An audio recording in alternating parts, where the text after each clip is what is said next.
Radical Radio Collective. Good afternoon, listeners. You're tuned into 4ZZZ 102.1 FM. This is Eco Radio, Australia's longest running peace and environment radio show, probably.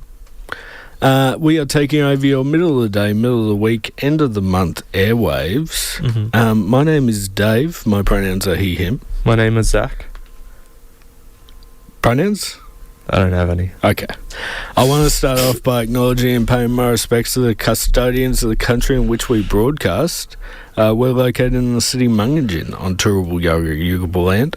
I also want to acknowledge and pay my respects to all Aboriginal and Torres Strait Islander people who are listening in today.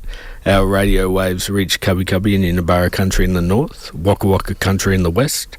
In the east, we pay our respects to the Quandamooka people. And down south we reach the Commonwealth, Nagaragwal, Mununjali, Wanjerabara, Yugambeh and Bunjalung countries. Today on the show, as that community service announcement preluded us to, we are talking to Dr. John White from Deakin University about the increasing frequency of rodenticides in native wildlife. That's Zack will be taking us into that interview, and I will also have a chat with Tony Wood from the Grattan Institute. He's the Energy and Climate Change Senior Fellow, and we're going to be talking about the government's new climate change policy. Before we get started with the jam-packed show, though, I want to update everyone about the global Samud flotilla. According to flotilla social media, there's been 13 vessels that have been attacked this morning, including the boat that Surya McEwen is sailing in. I haven't seen any reports of anyone being hurt, and the flotilla is still on track to take life-saving aid to Gaza. But I just wanted to update everyone. You can check out the flotilla's social media for live updates. But flotilla members are reiterating that they are not the story here, that the genocide in Gaza is the story. So just a little update there to start off the show. And then on the line with me, I have Dr. John White from Deakin University. How are you doing today, John? Good, thanks, mate. How are you? Yeah, not too bad today. Looking forward to having a chat. But Dr. John White is from Deakin University, as I said, and recently he has been studying the frequency of rodenticides appearing in our native wildlife. So to begin with, could you tell us just what a rodenticide is? Yeah, no worries. Well, I guess a rodenticide for most people is a rat poison or a mouse poison, something that you probably go to your local hardware or supermarket and purchase off the shelves, and there's lots of different types, I guess. Could you tell us about those different forms? So I know there's like first generation rodenticides and second generation ones. What are the differences between those? Yeah, okay. So, well, both of those fall under a group called anticoagulants. So they're poisons that effectively stop the animal's blood from clotting. So eventually the animal has a small injury which ends up being they have a catastrophic bleed. The first generation ones were things like warfarin. So people have heard about that often because older people often use it for thinning their blood. Doesn't stay in the system for very long, and now we have what we call second generations, which is most of what we can buy on the shelf, and they are very potent and they stay inside the body for up to a year it takes for an animal to get rid of that if they're not killed. Right. So they're called rodenticides and they're clearly quite good at killing rats and mice, but they've been found in native wildlife as well, right? Yeah, well, I think the term rodenticide makes us feel happy that it's there to kill rats and mice, the rodents. What isn't said on the packets is it kills pretty much everything else that eats it, or eats something that's eaten them. So the problem we have is, I guess, rodents eating it and then being eaten by predators directly, or other animals getting access to the poison from our roofs, or if we've put it out in the garden where we shouldn't be, whatever is picking that up, which can include birds, mammals, reptiles, and anything. So the main species that you've been studying as part of your research regarding rodenticide appearing more and more in our native wildlife has been a few species of owls and tawny frogmouths, but they normally don't feed on rats and mice. So how do they end up with rodenticides in them? Okay, so, well, some of the species do. So things like barn owl and boobook owl will eat mice and rats, and so it's not unsurprising, I guess, that they have very high levels of rat poison in their systems to the point where often lethal. Frogmouths, I think, were a bit of a surprise to us. I think we'd always thought their diet was a lot more insect-based, but we had I think it was over 80% of our frogmouths had really high levels of rodenticides in their system, so they must be eating a lot more, we assume, mice. And then powerful owls don't eat rats at all. They're way too big for that. They eat possums. And so we've spent a fair bit of time actually assessing a whole pile of dead possums from around Melbourne for rat poison, and we've found devastating impacts of rat poison on brush-tailed possums in particular. The 90% of them had poisons in them. And probably 40% of that would have been lethal. And the ringtail's very common to detect it, but just not at very toxic levels. So there's a big difference between the diet of ringtails and brushtails, which exposes them a bit differently. But that, even if they're not in, or the rodenticide doesn't have a high proportion in ringtail possums, that is still going to bioaccumulate up the food chain, isn't it? Well, yeah, look, I explain it like a powerful owl, for instance, probably eats more ringtails than they do brushtails, generally speaking, and they may eat a possum every day or every 2 days. And so even small amounts of the toxins that they're going to be getting out of ringtails will accumulate over time. And then if they have encounter in amongst that, they're eating quite heavily contaminated brushtail possums as well. That just builds up their accumulation. And as I said, it takes a year to get the toxins out of your system completely. And so if you're constantly being topped up with this poison, eventually you'll hit a threshold where it really impacts your capacity to live. So how do symptoms manifest in those in the raptors? Is it the same as do they have the same does it have the same effect on them, I should say, as it does on the rodents and possums?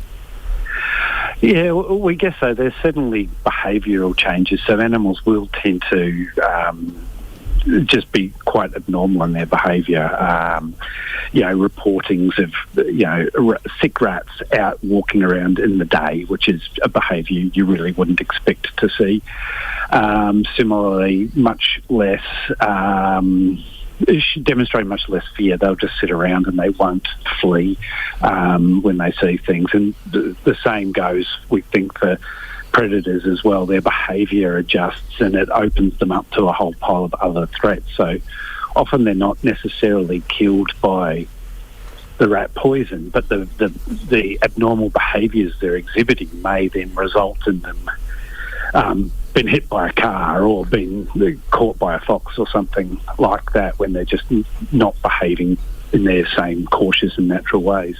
And these second-generation rodenticides, they have been banned in some countries, but not Australia. So they can still be bought in places such as Bunnings or Woolworths. They're very, very available to the public.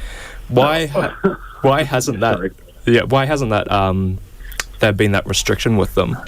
Oh, look, I mean, this is a concern in much of the ecological and scientific community in Australia, is the lack of controls. Other countries are moving to control availability, Europe, North America, and even there, the controls they're bringing in are still not as effective as they'd like, and so they're looking at much deeper controls. Australia, the APVMA has had a review going on for, I don't know, much of the last 4 years, and they're not responded. They're overdue. the only way they'll be banned in Australia is if the APVMA actually makes that call. At the moment, we don't really know what they're going to do. But, yeah, the availability you and I have to walk into Woolworths, Coles, Bunnings, whatever it might attend, it doesn't really matter, and buy toxins that are pretty much unavailable to residents to use in their houses in most of Europe and North America is unbelievable, really. It's we're very out of step with advanced economies. Yeah, very, very concerning in that regard. So we've mentioned raptors and possums and obviously the rodents as well, but is there the possibility that there are species that haven't been researched yet that may also contain some of these SGARs? Oh, absolutely. The problem for this is it's incredibly hard to test for. You need, we use high-end analytical laboratories, and we need the livers out of animals, which means they've got to be dead. And then it's, $200 per sample. So there's very few species that have actually been tested in Australia, and that's half the problem. If we don't test stuff, we don't know. Therefore, the regulator and the APVMA said, well, it can't be a problem if nobody's shown it's a problem. But the onus is then on people to do testing, and it's super expensive and highly specialised. So we know from overseas that things like fish have shown up more recently in Europe, where they've been testing fish because it does get into water systems and it can accumulate into fish. We've seen it recently documented by an Australian study turning up in frogs. We know it turns up in reptiles and things. So the reality is it could be incredibly widespread, and not just in Australia, but there's a large amount of the world that hasn't done any monitoring at all throughout, Asia and Africa as well, where it could be a very large emerging problems. John, my name's Dave. So if it's found in fish, does that mean it can make its way up to the food chain to humans? This is a major concern that a lot of us have. Of course, we haven't tested humans for rat poisons much. And, we're really focused in Southeast Asia and Asia at the moment trying to work up projects there, because I quite often work in Borneo, and, people rely on bushmeat for their source of protein. And wild boar will eat dead rats. And a wild boar in an oil palm plantation, the oil palm plantations are using rat poisons. The chances are this is very much going into human food chains, and could be similar in Australia. If Indigenous communities, they still monitor lizards, and if there's baiting going on for rats in close proximity, there is a possibility that we have a human health issue as well as a sort of a wildlife health issue. We just haven't done the work yet to know. Always more testing that needs to be done, isn't there? There's a lot more that needs to be done, and it's the age-old problem. There's a lot to be done and not enough money to do everything, I guess. Now, to go back to the raptors and owls, for people who, or for wildlife carers who have had raptors admitted to them, what would your advice be to them? Because there is, as you mentioned, a high chance that if they're behaving funny, it could be because of rat poisons. Yeah, look, often when they come in, it's, there's behavioural problems, or there's slight. Often if vets look, it's hard to detect, but they'll look at a packed cell count in the blood, which quite often indicates signs of anemia. And so if raptors are coming in with very strong symptoms of anemia, there's a very high chance that it actually could be a response to rodenticides. So the animals can be treated with vitamin K, and vets will know all about that, and it can take about 3 or 4 weeks of vitamin K treatment to actually neutralise the rodenticides in their bodies. But yes, it's hard because you can't easily test for it. So you've got to use things that I guess, something like anemia is a result of rodenticides, but it's also a result of poor diet. So with a raptor, you'd probably be guessing that the chances are it's actually got rodenticide poisoning. And how can people support the shift away from some of these second-generation anticoagulant rodenticides? Look, it's hard. I think a lot of people use poisons without really needing to. It's just an almost... For instance, I've been up into quite a few roof spaces in people's houses and to look for, at things, and you're sort of going, why is there all of this poison up here? There's throw sacks of just rat poison everywhere, and they go, oh, I put it up there a few times a year, it just keeps the rats away. But of course, that's probably killing possums and things as well. But at the other end, is the poison actually needed? We should really be thinking more about targeting problems that occur rather than preventatively putting out millions and millions of dollars of poison, which is probably just ending up in our ecosystems. Good hygiene around your house, keeping plants away from the edge of the house to stop things getting into your roof spaces is obviously one of the big problems most people have. I think tolerating, I know I've got rats that live in my garden, but they don't really cause me a great deal of harm, so I'm quite happy to leave them out there. And don't use poisons outside. So many people there's a line on the thing that allows people to use poisons around their buildings.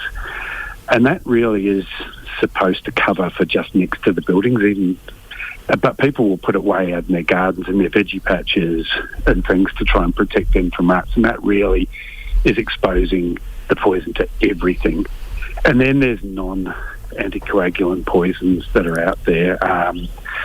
Things like rat sac naturals is a different style of way to kill rats without causing the same sort of problems that we're seeing here. If people want to find out more about your research or support it, how can they do so? Look us up at John White at Deakin University online, and rodenticides. You'll see plenty of sort of papers and things. And if they want to reach out and contact us and have a chat, that's absolutely fine by us. We're really keen to try and sort of see this stuff taken off the shelves with time. And if there's anyone out there with a heap of grant money around that they don't know what to do with, I'm sure they can contact you as well. We'd love to meet them. Thank you so much for joining us today, John. 4ZZ's Radio Reversal has gone digital. Since 2012, the collective have been building a record of radio theorising, organising, mistake-making, rethinking and community building that happens across this city. So, if 1 hour a week isn't enough for you, head to radioreversal.substack.com to learn more about the Radio Reversal podcast, or listen to the full episodes via your favourite podcasting app. Welcome back to 4ZZZ. You're on Eco Radio. We just heard then from Reverend Hellfire and the Tape Loops with Insect World. On the line now I have Tony Wood, the Grattan Institute Energy and Climate Change Senior Fellow. Tony, thank you very much for joining us today. Thank you. So last week the federal government released a new emissions target of 62 to 70% reduction by 2035. This is a signpost as we get closer to the net zero by 2050 target. How is the government going to achieve this? Look, I think that's probably the most interesting question, because targets by themselves don't do very much. I mean, they set a clear vision or picture of where we want to get to by a certain point in time. But as you say, the really important question is how we're going to get there. And we're already struggling a little to achieve our existing targets, which are 43% below 2005 levels by 2030. And so even though the government announced a series of things called net zero plans, they don't really describe how we're going to do it. They talk about what has to happen. There's a couple of areas where there are some policies which will have an impact on reducing emissions, but we don't have a comprehensive set of that, and I think that's where the big challenge now rests for the current government to really flesh out how we're going to do it. Yeah, because the Albanese government says that we can lower emissions while also growing the economy, reducing household costs and creating new jobs. Is this wishful thinking? Should the government be saying that to fight climate change we will need to make some sacrifices? Look, I think that's where the interesting thing is, right? I mean, governments very rarely like talking about making sacrifices, although my view would be that a government that sets out very clearly what we need to do and why, how we're going to do it, what it's going to mean for consumers in cities, in country, in regional Australia, what might be the negative consequences of doing this, both in cost and in terms of impact on their lives. If they explain that clearly and upfront, I think they've got a very good chance that most Australians would say, oh, okay, now I understand. But unfortunately, that's not what they tend to do. And so I think that's where the big challenge is going to be if we're going to bring, if the government's going to bring the community broadly along with it on this journey, because there's also many things we don't know yet. I mean, even though, as you said, 2035 is getting closer and closer to 2050, it's still a lot of things which will evolve in the next 10 years, let alone the next 25. Yeah, so some of the policies that will change will be about electrifying more cars and bringing charge-up stations to more areas.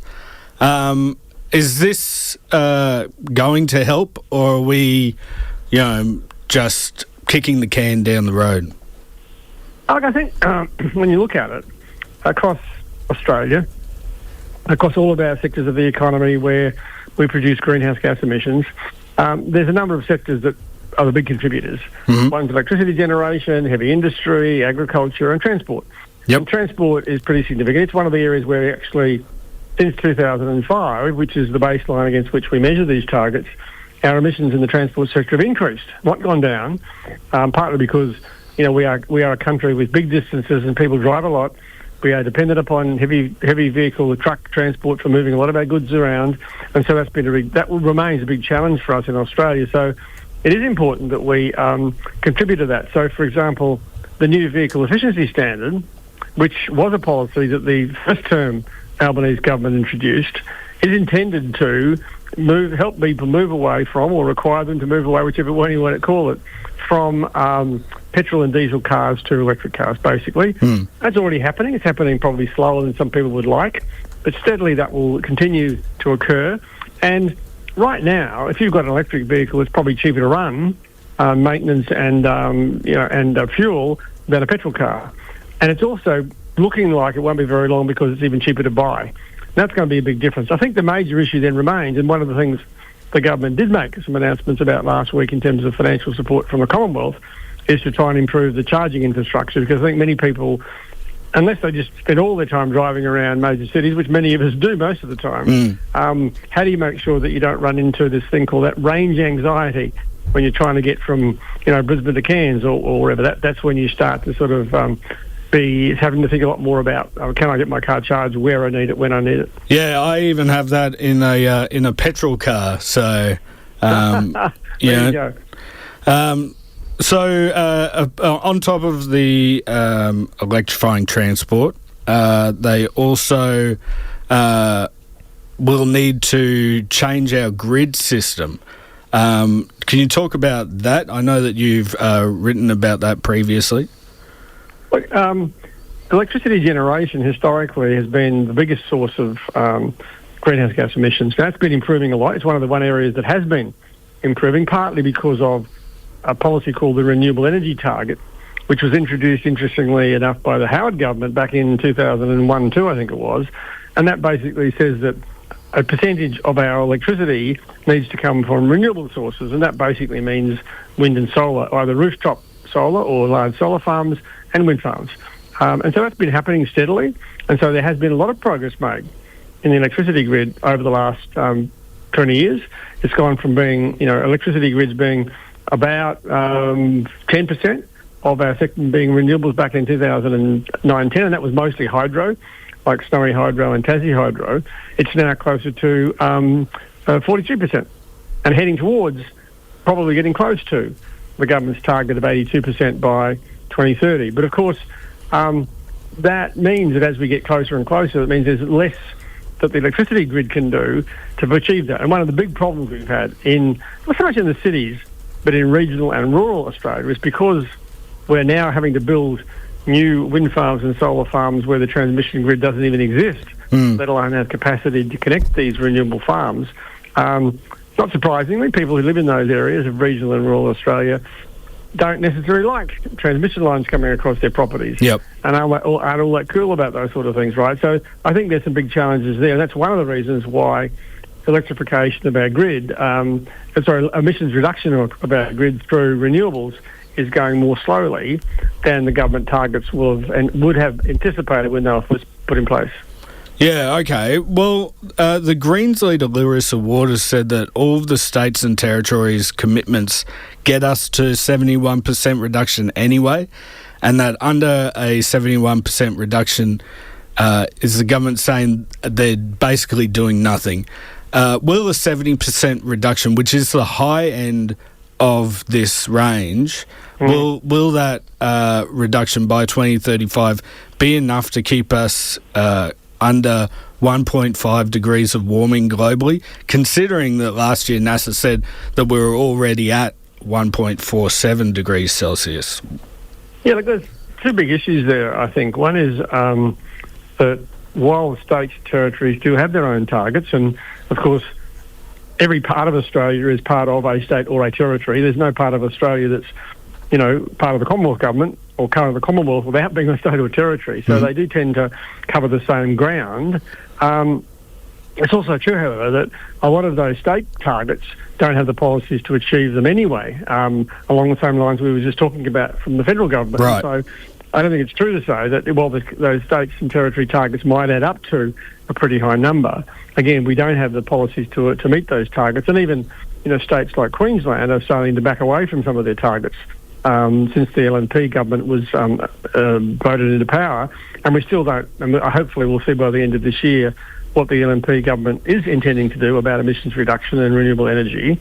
In terms of the temperature, look, I think the 62 to 70% target is much closer to trying to achieve a contribution to global warming, which is closer to 2 degrees rather than 1.5. The assessment, I think, of the Climate Change Authority, who made this recommendation to the Commonwealth Government, was that, look, to get much more than the upper end of the range they've suggested is going to be really hard. Doesn't mean we shouldn't be looking to do that, but I think it's like when you set any targets in your life, you set them so they're ambitious, but you've got to have some chance of achieving them. And if I said I'm going to run, the 100 metres in 20 seconds, that might be a bit ambitious at my age.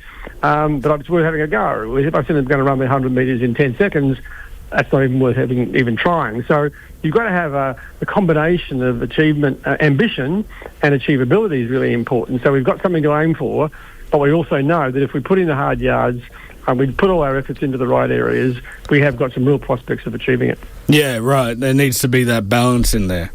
Yeah. Will we ever see the Gillard government's carbon tax come back? That had an immediate effect on carbon emissions. Yeah, it did, interestingly. And from 2012 to 2014, emissions did come down. And as soon as that was axed, as who then became Prime Minister Tony Abbott said he would axe the tax, well, he did, and emissions went back up again. It just shows you that these policies, if they're put in place appropriately, can work. Now, I think the example that you just described, the consequence of that outcome was that neither party is about to introduce an economy-wide carbon price, climate change policy, whatever you want to call it, anytime soon. And so what you see as announced last week was the government looking to try and do this sector by sector. So a lot of talk about what we're going to do about electricity. We've already had a little bit of a discussion about what we're going to do about transport, some discussion about what's going to happen with the safeguard mechanism, which covers heavy industry, which is a big emitter. But, doing it by sector is useful, and if all the sector activities do add up to the target we want nationally of 62 to 70, that's fine. And ideally what might happen is if we had policies that covered each of the individual sectors, maybe you could have some form of, trading between those sectors of carbon credits or something, and you'd end up with more or less the same outcome as an economy-wide carbon price. Right. The idea of carbon pricing is to try and make sure that Those who can do it cheaply get on and do it as soon as possible, and those for whom it might be more expensive in the short term have to pay for their emissions until they can find ways of doing it. Yeah. I mean, that sounds like a good scheme, but you've been part of climate change conversation for a long time. You're also in the Clintons Foundation as the Program Director of Clean Energy Projects. Mm-hmm. If you were in charge, what would you get Australia to do so that we don't bear the brunt of climate change here? Right, I haven't applied for the job yet, but let me know when it's advertised, right? Look, I think there's a couple of things we can do. I mean, Australia, this is why climate change is an interesting challenge, right? Because a lot of environmental issues we deal with, a local pollution, for example, things to do with like the rock art in Western Australia. Yeah, the Burra Pub. To do with, liquid pollution from chemical factories, things to do with rubbish in the streets. We can deal with those, and we can fix them on the ground locally by action we take in place, right? Yep. The challenge with climate change is that it is a global problem. If a tonne of CO2 or any other greenhouse gas is put into the atmosphere anywhere in the world, it affects the climate for everybody in the world. Yep. Australia is not isolated from that. Now, what that means is we all have to contribute. Otherwise, we're all going to be in trouble together. If one of us doesn't contribute, then everyone else would have to do more. Or if enough of us don't contribute, then we're all in trouble together. So there's a lot of countries who have small amounts of emissions, like Australia does, about 1% of the world's total. That's important, right? Even though we might not be the biggest. Now, what that means is we have to be part of the global community, which is partly why the Prime Minister and Minister Bowen are currently in New York and have made their commitments at the United Nations, and will reiterate those commitments at the big conference of the Paris Agreement when it takes place in Brazil later this year. So internationally we have to do that. We also have to work with the countries to whom we currently export fossil fuels, because we export a lot of coal and a lot of gas to those countries, right? And right now, those emissions in Australia aren't all that big, but the big emissions are when that gas or coal is burned in Japan or Korea or China, right? Yep. Now, in some ways we may say we're not responsible for that. That's their problem, but we are sharing that problem with them. So we do need to work with those countries to be able to move down the pathway towards lower emissions. As they adopt their targets, we adopt our targets. We've got the same fundamental global objectives. That's how we need to be part of the global community in those two areas. Then in terms of Australia stuff, we just need to demonstrate that we are absolutely committed to doing our fair share. Now, there's already huge debate about what that fair share should be, but there's no arithmetically correct answer to that question, right? Should we do other developed countries like Australia, arguably who contributed and benefited from the greenhouse gases that we put into the atmosphere because we took advantage of burning coal and gas and oil for so many years? Are we therefore, should we be paying more than fast developing economies like China or India or some of the smaller economies of the Pacific and so forth, right? So there's no simple solution to that. It's a very challenging global political issue, but we need to be able to demonstrate that we're doing a fair share, and there'll be a lot of debate around what that fair share should be. Right now it's happening in Australia, and if Australia was to see a serious contender, as we are, for the big conference at the of the Paris Agreement parties coming together next year, if Australia was to be the host of that conference, we would have to be demonstrated, I think, that we are serious about this. So, I think we've got, and we do that by having not just having clear targets, but making sure we've got the policies that we actually can put in place to meet those targets. I think, we are maybe a bit more guilty of climate emissions or carbon emissions per capita on the global stage. We're quite up there as emitters because of our exports. Yep. I would argue that we do have a great role to play. It's a tricky one because in the global accounting system for carbon says that basically, simplistically, and I'm making this simple, the emissions are the responsibility of the country where the emissions occur. So if Korea burns our LNG, they are responsible for those emissions, not us. If we drive Toyota cars, we are responsible for the emissions that come from those cars, not Japan, even though they're Japanese cars. So that's the way the accounting system works. Now, that's the way. It's one of the reasons why the government's taking the position it already has on things like the extension of the lease on the Karratha field in the Northwest Shelf. Now, I don't think that obviates us, gets us out of saying, well, we've got no responsibility for what happens when we sell something to someone else. It's a bit like saying, well, cigarette companies have no responsibility towards people who smoke and die of lung cancer. You can't say that anymore, right? So I think it's a very tricky one, and that's why I think that the answer for Australia is to move alongside other countries. We could even, for example, as we do with uranium, say, look, we only sell uranium to countries that are signatories to the non-proliferation nuclear agreement, right? Yep. Uranium. We could do the same thing with coal and gas. We only sell, coal and gas to countries that have signed up to emissions reduction targets, which are at least as good as ours, right? Now, that's really interesting. That would be an interesting way to go, and I'm not suggesting the government's about to do it, but it's the sort of thing we could do. Yeah. Okay, thanks very much, Tony, for joining us. I've found this chat really thought-provoking. Well, thank you very much for the opportunity. My pleasure. That was Tony Wood from the Grattan Institute. He's the Energy and Climate Change Senior Fellow. Welcome back. You're on 4ZZZ. This is Eco Radio. I am Dave. I am Zack. That's very, very monotone then. And that's all the interviews we've got for today. It's been a jam-packed day of information. I really enjoyed your interview, Zack, and talking about how much powerful owls actually eat. Yeah, we got to learn about rat poisons and the ecology of powerful owls at the same time, which it's not a double winner. It's not good that they're connected, but it was fun to learn about. Yeah, but as we also say on this show, everything's connected.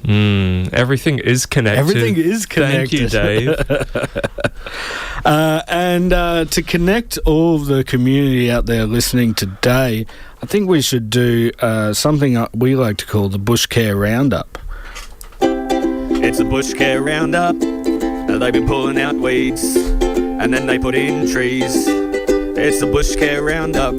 This is your weekly roundup of all environmental and peace activities happening this week in and around the southeast Queensland region. Starting Saturday, the 27th, at 9 o'clock, you can go to the September Working Bee for Chermside Hills Reserve, that's Chermside West.